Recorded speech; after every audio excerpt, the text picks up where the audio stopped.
Hey, Lulu. Hey, Sean. There are two things I absolutely cannot stand in life. You know what they are?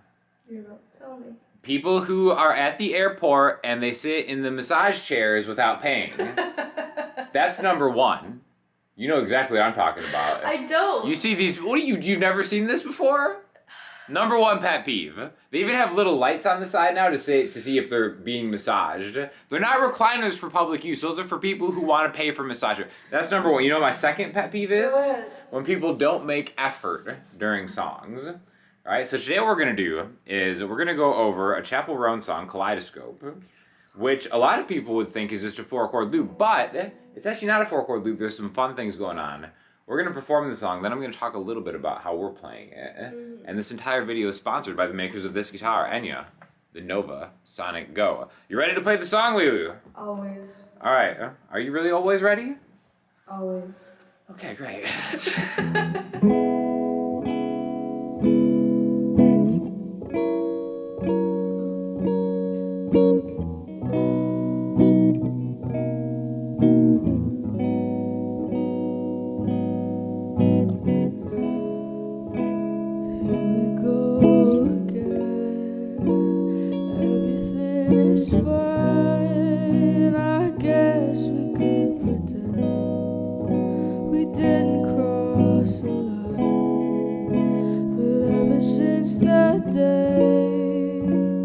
Everything has changed. The way I write your name, the cursive letter A, whenever it may be that you go on your way. If you really wanna leave, I'll never make you stay. Whatever you decide,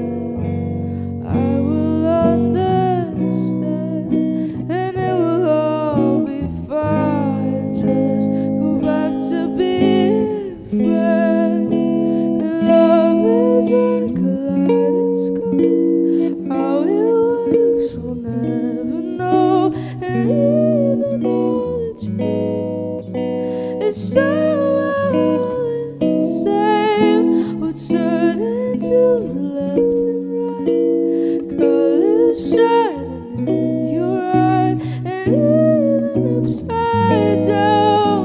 It's beautiful somehow. It's never just a shape alone. Love is a kaleidoscope.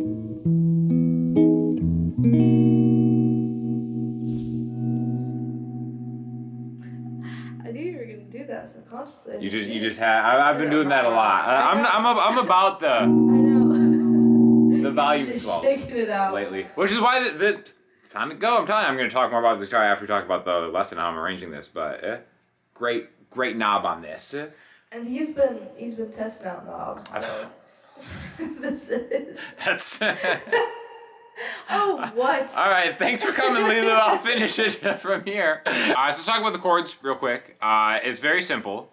It starts with like a C sharp minor 7. Then we're gonna go to an F sharp dominant 7, then B major, then G sharp minor. Okay, so if you follow the Patreon, you already know a lot about this, where it's like this is gonna be, we're gonna talk about this in the key of B major. All right, so if B major is our 1 chord, there we go, we got this. But we don't start on B, we actually start on C sharp. So what is C sharp minor in relation to B? It is the second note in the scale, right? B, C sharp, D sharp, E, F sharp, G sharp, A sharp, B, right? So we have the 2 chord that starts the song out. We're gonna use that as a minor 7 chord because this is kind of like a jazzy vintage style, right? So it goes 2, 5, remember, B, C, D, E, F, some kind of F. F sharp is gonna be the 5 chord. So that's gonna be a dominant 7 chord. So 2 to 5, or 2 to 5, okay? Then that goes to 1. Now you've probably heard of a 2-5-1 in like jazz circles or something like that. That's how you kind of get an instant vintagey vibe feel if you just build a song around that kind of 2-5-1 in my estimation. So we've got a 2 chord as a minor 7.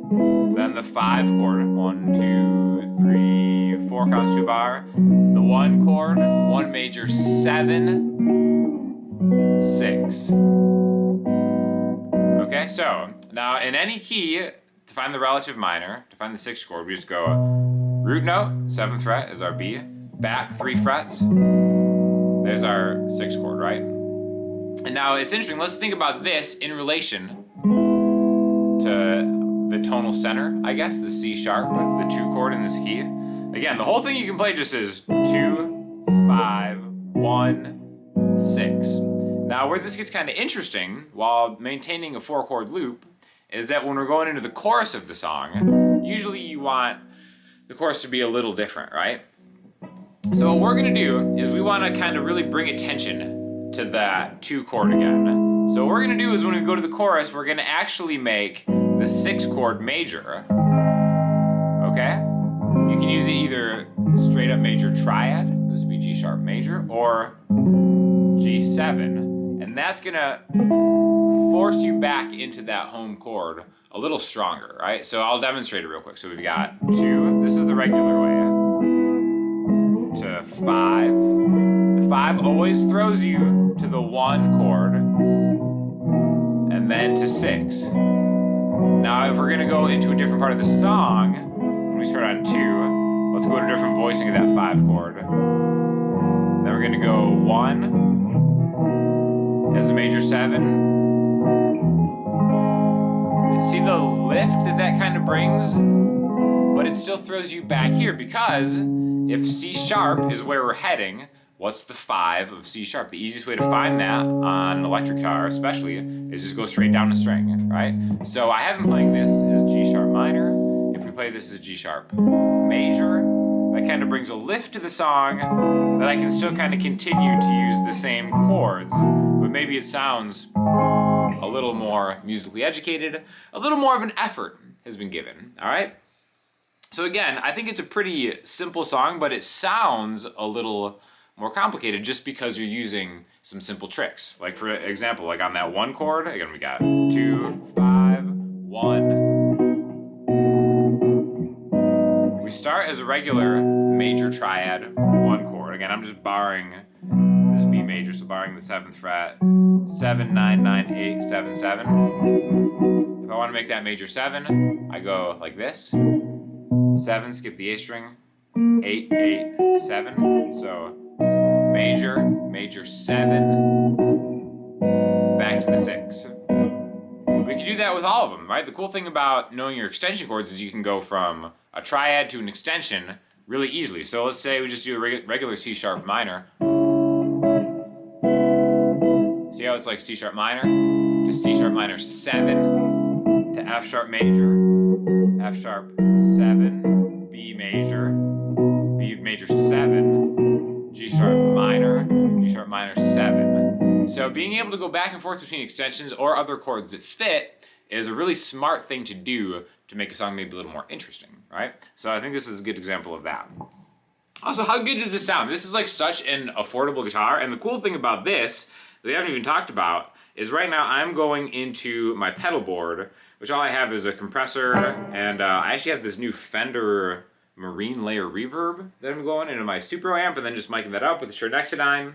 But I can actually unplug this, and then you can turn the speaker on here just by holding this button, and now you can actually monitor yourself without being plugged into an amp. Let me actually turn this amp off so you don't confuse the sound of the amp buzzing with the sound of the speakers. But now we can still go through the pickups like this, and then now this knob here, because I love to test out knobs, is controlling the volume. So now you can kind of monitor yourself and go through and just press the button, and then you have just different kind of sounds that you can set up with the app on the phone. I've done other videos about this guitar, which I'll link it to you if you guys are interested, but and you sponsored the video, so wanted to use it just in more of a regular electric guitar context. But now right here we can do the same thing, you know, C sharp, 5, B, which is great because it's like, sometimes I don't want to go through an amp, I just want to kind of like sit on the couch and noodle. But with an electric guitar, it doesn't sound like anything. So having a built-in speaker is really cool. Anyways, thank you to Enya for sponsoring the video. Thank you to Lilu for rocking out the song. And I will have links in the description to everything we were talking about.